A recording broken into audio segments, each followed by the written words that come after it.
You alright folks, and welcome back. Log 2! So, since the last one, I've been cracking away at my little dwarf, and even a couple of other alts here and there, and it's safe to say that my concerns regarding XP rates are no more.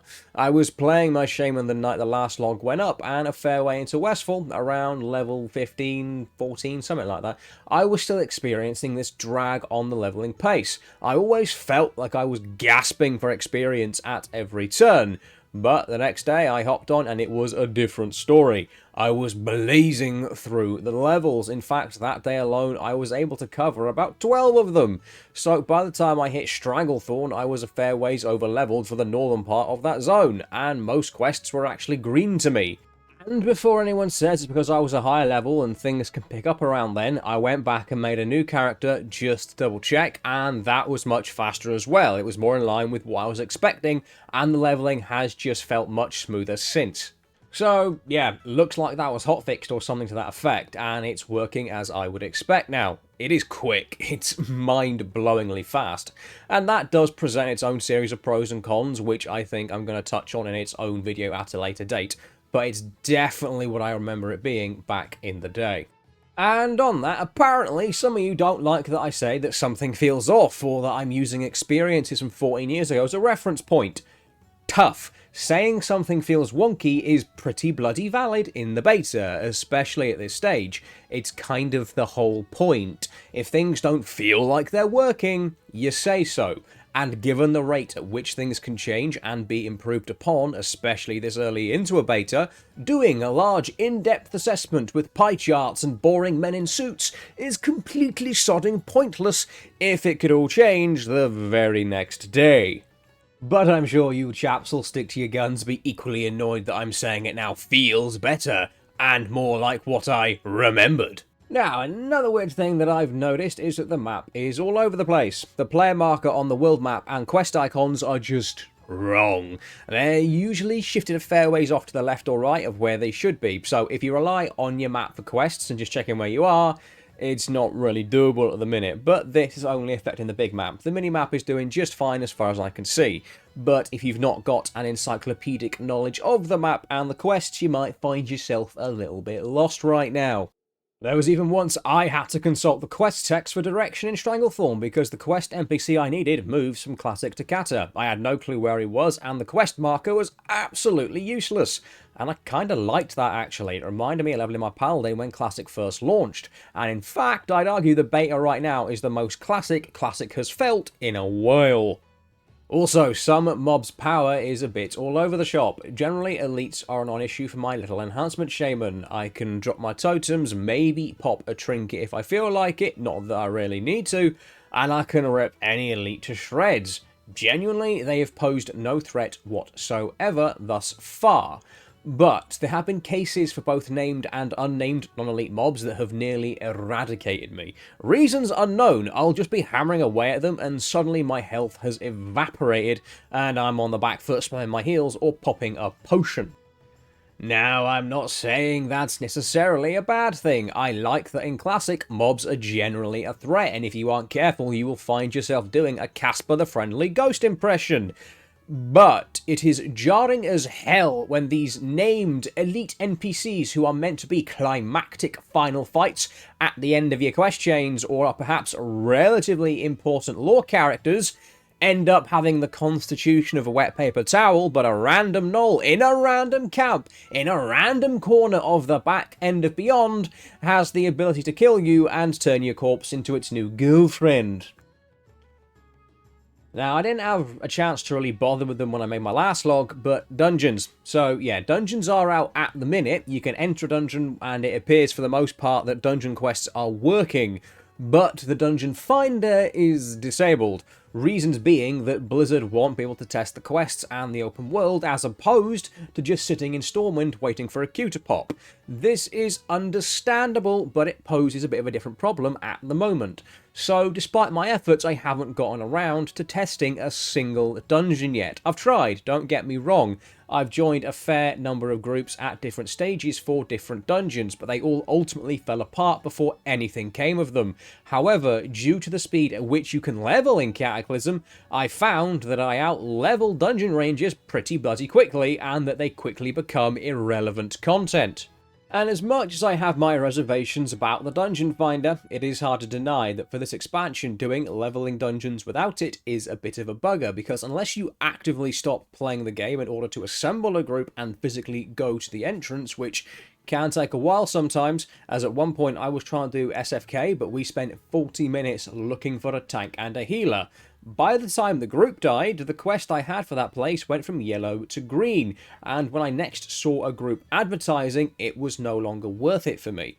So if you keep questing and leveling as you put the pie together, depending on the instance and whatnot, you might find that you're leveling so fast that the dungeon you were trying to do is no longer worth the hassle. Also, gathering XP is not currently active, so if you've seen any of the stuff I've done over the last couple of months, at one point or another I have mentioned gathering XP, whereby you receive experience for mining or herbing nodes. This just isn't in the beta yet. It will be at some point, I'm sure, but if they are looking for us to test leveling, we need to be able to test all facets of leveling, and it's amazing how many people just resort to gathering as their leveling route of choice. It's all well and good us smashing out the quests and taking the routes most commonly travelled, but we need to see this added whilst people are still actively leveling and re-leveling characters.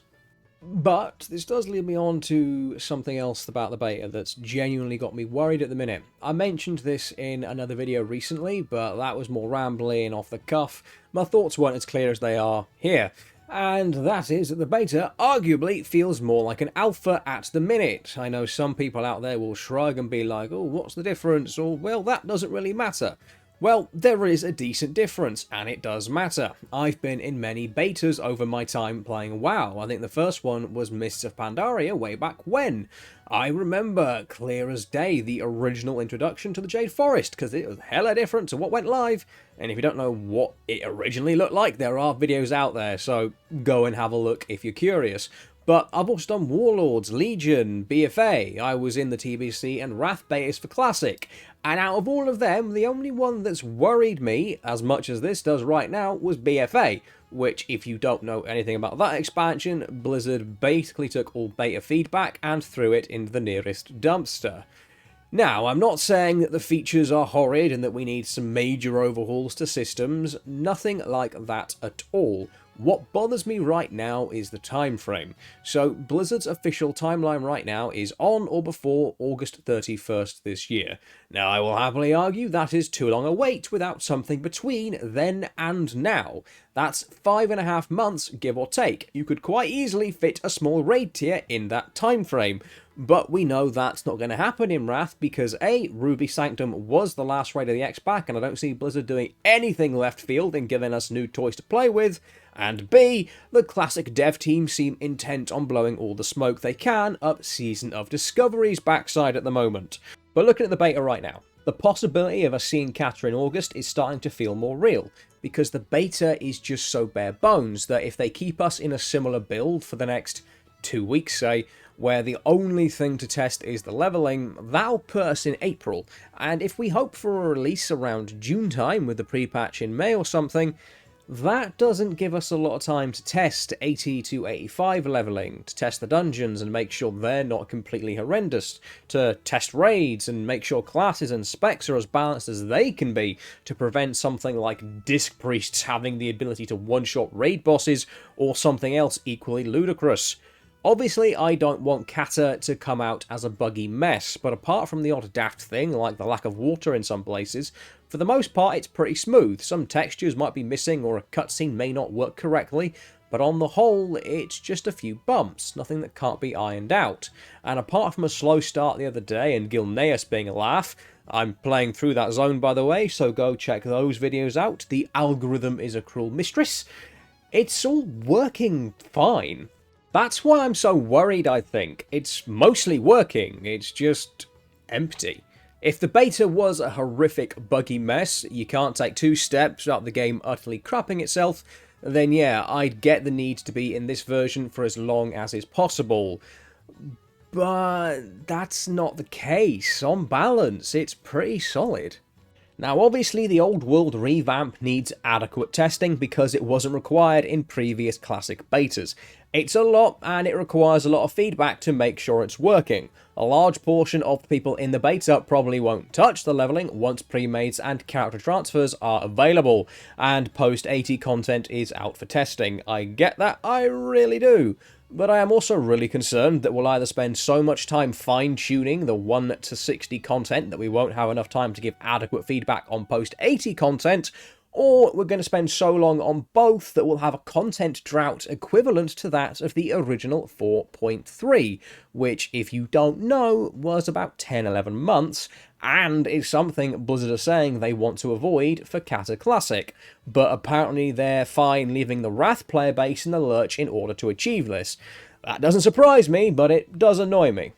And just to clarify, because people like to point out what they believe to be inconsistencies in what you say on the internet, earlier I did say that the beta is the most classic has felt in a while. That is true, but it is also true that I'm concerned. Both viewpoints can exist simultaneously, but hopefully in the coming weeks they can kick it into high gear and we can crack on with the meat of things. Anyway, that's me for now. Do let me know your own thoughts down below. I'm hoping there'll be something more interesting to report on that. Oh no, this quest is bugged very soon. If you'd be so kind to like, sub, show your pals and so on, that'd be grand. Have a good one, folks. Bye for now.